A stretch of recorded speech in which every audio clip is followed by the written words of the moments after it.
Well, this question, as I said, sent in on Twitter using the hashtag CornyDriveThru from Brandon. I'd just like to hear Jim Cornette's opinion of the Sports Illustrated Top 10 Wrestlers of 2020. I'm sure I'll disagree, as I do like the list, but I'd be happy to be educated why I and Sports Illustrated are wrong. Well, sure, and also, it's gotten out of hand. We've brought this up. It used to be Sports Illustrated, the magazine. When you were on the cover, it was a big deal. It was on the newsstands around America. They had quality writers on staff. They covered the world of sports, the best photographers. They had an editorial board that would give awards of things. Now Sports Illustrated is a website that apparently anybody can write for, like all the rest of them. And it's not the way this question is phrased. It's like people would assume Sports Illustrated, the magazine, the publication, the entity, had an editorial board that did some kind of research and grading and gave this ranking out. No, it's some schmo that writes for their website. And I don't even know who the schmo is. And I don't care. And they got a bunch of schmoes. I'm not pointing out one schmo in particular. But no, now they've just got people that, and they've picked up on that a lot of people like wrestling. So as before, the magazine, because it was more mainstream, avoided pro wrestling, except in the case of Danny Hodge and Hulk Hogan. Well, Hodge wasn't even a pro yet when he was on it. Now they've got a bunch of young people that write for websites, and young people that write for websites like wrestling, and therefore whoever wrote this article came up with a list. But it's just so ridiculous. It's like if suddenly everybody that was, fucking trying to be a writer on the side from their part-time job, and wrote for Time Magazine's website, suddenly was given out the Time Man of the Year award.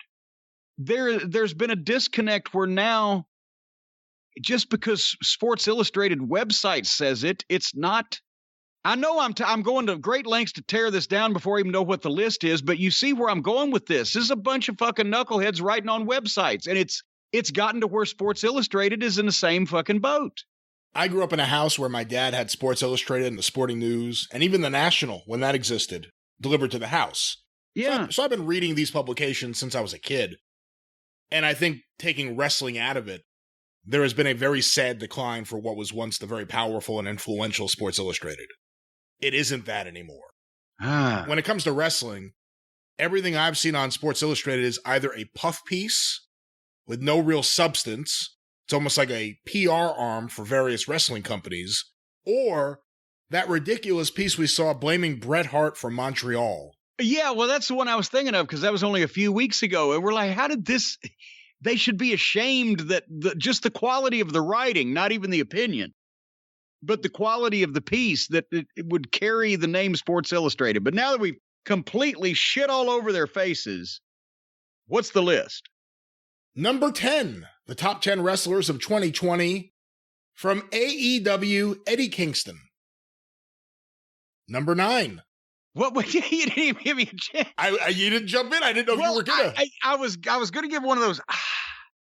I like Eddie Kingston, and we've said good things about him. But is there only 9 wrestlers in the business that were better than he was this year? Well, we'll find out shortly. Number 9.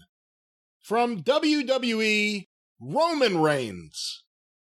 And they're telling me there's 8 wrestlers in the business that had a better year than Roman Reigns. Number 8. From New Japan Pro Wrestling, Koda Ibushi. And he's another one of the doll boys, isn't he? He's very talented in the ring. He's another one of the fucking little children that wrestles the blow-up dolls over there. He is one of the doll boys, yes, but he is very talented. So, fuck you. Me? No, to Koda Ibushi. Okay, that's more like it. Fuck you, Kotex Ibushi. Number 7, the top 10 wrestlers of 2020 from WWE/NXT, Io Shirai. Oh, God. Wait a minute. Io Shirai somehow, now, whether did they have a better 2020, or are they a better wrestler, or were they used in a better fashion? Somebody's trying to make the fucking case that Io Shirai is 2 spots above Roman Reigns. There are no qualifiers here, so we don't know exactly what went into in any of those. The tabulations. Number 6, from WWE, Bayley. Okay. Number 5. Why? I mean, I'm not even knocking Bayley here, but who is Quantum? Did he just write down 10 people's names on paper, eat the paper, and then puke? I don't know. Well, number 5 on this list, the top 10 wrestlers of 2020, from AEW, it's another one of those doll boys, Kenny Omega. Okay, so the list of the best wrestlers of 2020 in this one particular guy's opinion that was lucky enough to get published on the Sports Illustrated website thinks that, I don't even know where to go here, that Kenny Olivier is 3 spots above Roman Reigns, or that No, that's wrong. He's 4 spots above. 4 spots above Roman Reigns, or is it even a bigger insult that Kenny Olivier is only 1 spot above Bayley? I don't know which way to fucking look at this thing. Number 4, from New Japan Pro Wrestling, Tetsuya Naito. I couldn't pick him out of a lineup, so I cannot comment on the validity of his spot in the quantification here. He's very good. I will say he's very good. Well, good. Number 3, from WWE, Drew McIntyre. Well, honestly, we're actually getting somewhat of the real world stuck in here. Drew McIntyre probably had one of the better years of anybody in the business. They pushed him to the top, even though they bungled it and they took the belt off of him. They put it back on him. But they pushed him. He looks great. He talks great. He's had good matches. He's just, in a promotion that has the stench of boring and stale all over it. But it's a whole lot more credible than fucking number 5 through 9 or whatever the fuck that was. Number 2, from AEW, Jon Moxley. Okay. Moxley is a spot above Drew McIntyre. Drew McIntyre excels at the highest level, is awarded the WWE Championship, is pushed in the main event at WrestleMania and SummerSlam, all the big shows. Jon Moxley leaves the WWE because they won't let him be a garbage outlaw indie wrestler and use thumbtacks.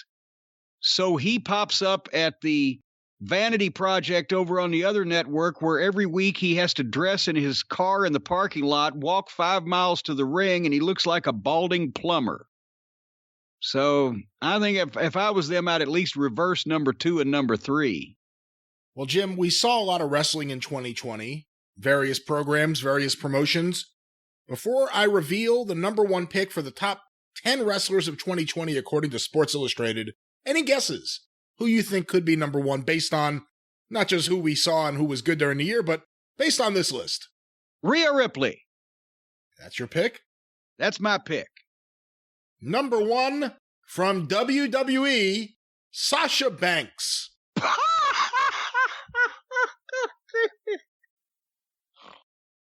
Oh, fucking hell. At least the 10 people on this list somewhat were pushed in the year. Rhea Ripley, they have completely misused in 2020. I need to get my oxygen there. Hold on. What is there like a paragraph underneath these choices where this dimwit attempts to justify these completely random selections and random placings with any legitimacy as to why they would be on a top 10 list of 2020? There isn't with this post, but I'm really quickly looking to see if there is some sort of description or something written up to explain the decision-making process behind this list. Was this voted on by the home office in Lincoln, Nebraska? Was this information held in a mayonnaise jar on Funkin' Wagnall's porch since noon today? Here's the article from Sports Illustrated, published January 7th by Justin Barrasso. Well, I said that schmo. I've talked to Justin before. I'm sorry, Justin, you're such a schmo, but God, you got rotten taste. Even without crowds for the majority of the year, 2020 produced some excellent wrestling. These 10 men and women stood above the rest. How? How did Sasha Banks stand above everybody else in the entire wrestling profession in the year 2020? Despite a global pandemic, the world of professional wrestling continued to operate in 2020. Even when it was not necessary, WWE and AEW pressed on. Even when it was not necessary. Why does that tickle me? It's not necessary you do this, but go ahead. God damn it. Even when it was not necessary. Like when Ole came in Atlanta that time in 83 and closed the territory, he didn't say you're fired. He just said, don't do this anymore. And they said, what? He said, any of it. Even when it was not necessary, WWE and AEW pressed on, seeking to find a way to present the art form in as realistic and believable a manner as possible. Jesus Christ. What is he writing? Oh my God, I just think I've just blown my fucking front tooth out. It is, what was that, as realistic and... Seeking to find a way to present the art form in as realistic and believable a manner as possible. Oh, God.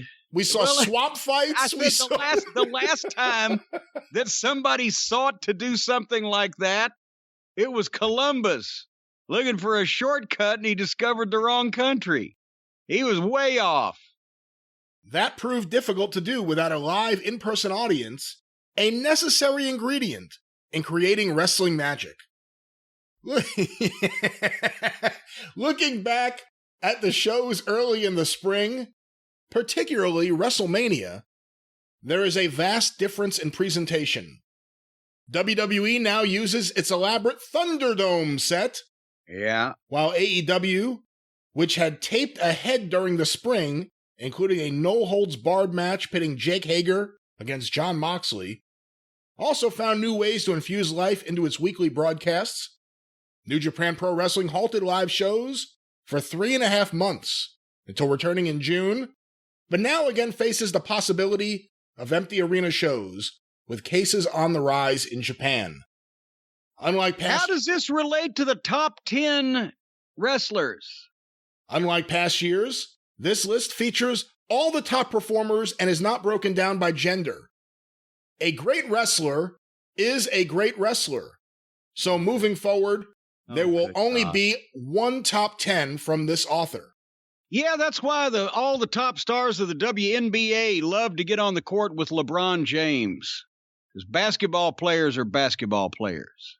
While pro wrestling remains a different entity in its current crowdless form, there were still a number of performers who stood out throughout the past 12 months. While compiling a list of the year's top 10, certain guidelines applied. Oh, we got guidelines.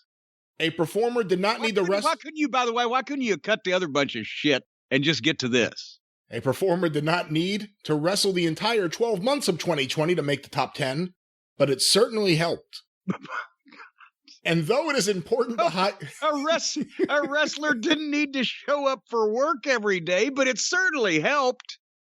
And hey, for all the wrestlers who didn't trip and fall on their heads and knock their own selves out, that certainly helped too. And though it is important to highlight the independent circuit on this list, one spot is normally exclusively reserved for an indie talent, the pandemic has simply wreaked havoc on independent wrestling. Wait a minute, how was that written? Wrecked? How was wrecked spelled? Oh, wreaked, I guess. WREAKED. Okay, I was going to say if they did the wrecked, because a lot of those times people will do that. That's my Havoc, mistake. You wreak havoc. So it's you. It's me, not Sports Illustrated. I always thought you were a cunning linguist. Didn't Joel Gertner just say that last week on Cameo here on the show? But anyway, fortunately, there were projects like The Masked Wrestler. Hey, it's not like he invented it either, by the way, for heaven's sake. That's as old as I am.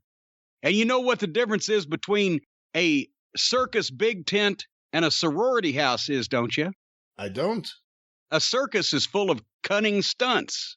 Okay, I know where you're going. Let me just stop you right here before I didn't say anything. I just answered your question I answered the question that I asked that you didn't know the answer to. Anyway, no spot on this year's list saved solely for indie talent. Factors involved in selecting the top 10 included a combination of the wrestlers' work in the ring, the attention their work garnered, and their overall impact on the business over the past year. So Sasha Banks had got more attention, did better work, and had a bigger impact on the business than Drew McIntyre or Roman Reigns. An integral part of a wrestler's brilliance is the ability to make viewers believe in the opponent standing across the ring. So a wrestler's skill at consistently elevating the opponent was also emphasized. Well, hell, in that case, nobody should be on that list in the wrestling business because nobody can figure out how to do that these days. Relevance to the wrestling world. For example, if Eddie Kingston is ranked ahead of Tomohiro Ishii, it means he had a better year, not necessarily that he is the better wrestler, also factored into the decision. Because, Tomohiro Ishii, he's great. He's had great. a rotten year because he hired the wrong attorney to defend him on that charge of sniffing bicycle seats over at the public library. He is a fantastic wrestler, let me just say. Stage and magnitude were also important, as was match quality. Here are my top 10 singles wrestlers of 2020. There we go. There we go.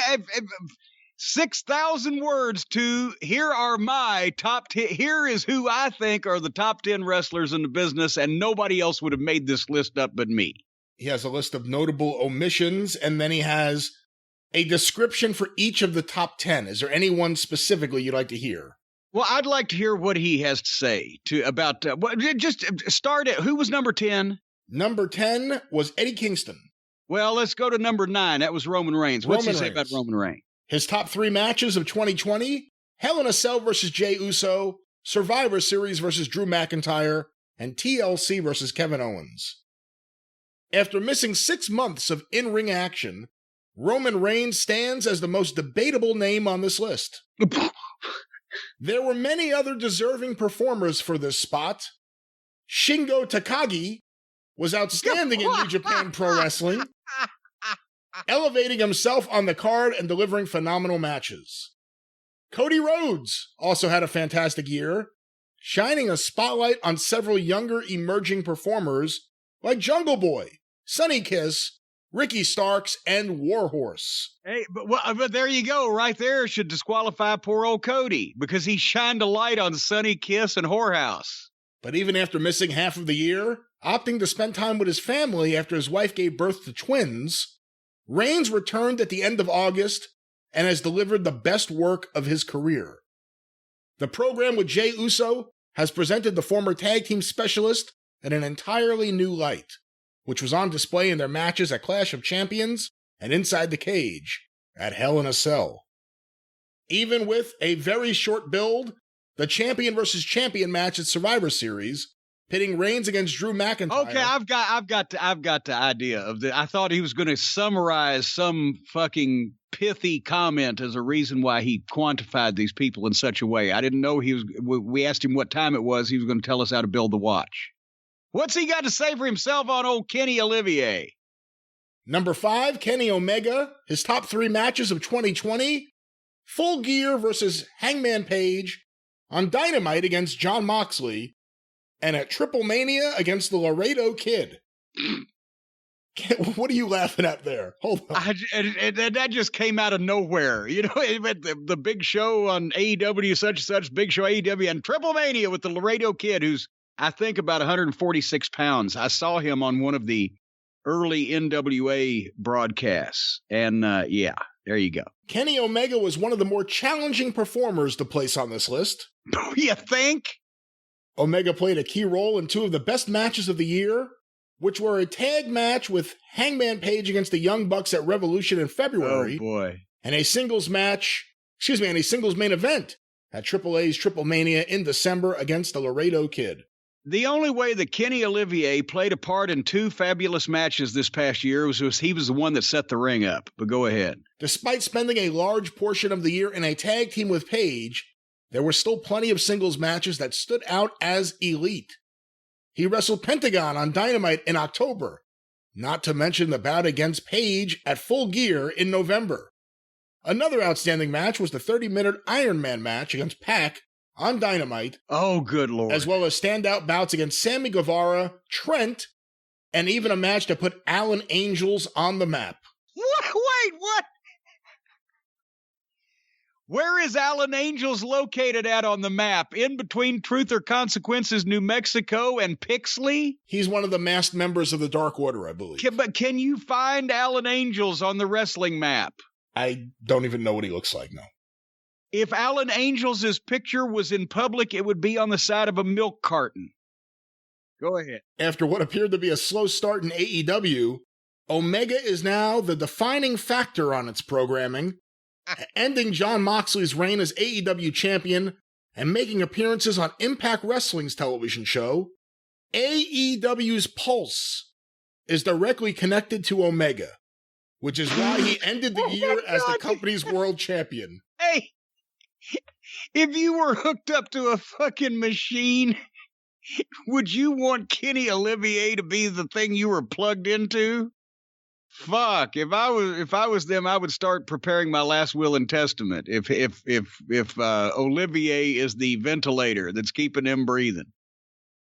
Would you like me to go on, or should we end this segment? No, I wouldn't. No. I think we've plumbed that well pretty much right down to the fucking bone. Well, you know, Jim, before you mentioned that Jon Moxley looks like a balding plumber. He does. He's lost a lot of hair in the last few years, and he has. We don't know where he's going to go the next several years, but there is something he could do right now. I thought you were going to say we don't know where it's gone. We don't know where that hair has gone. I know what he could have done, though. I'm way ahead of you, because you and I both know this. What he could have done, if he'd have been smart enough, was before all that happened, he should have gotten on Keeps. Because, folks, we've talked about it before. When you're a guy, you like to have hair.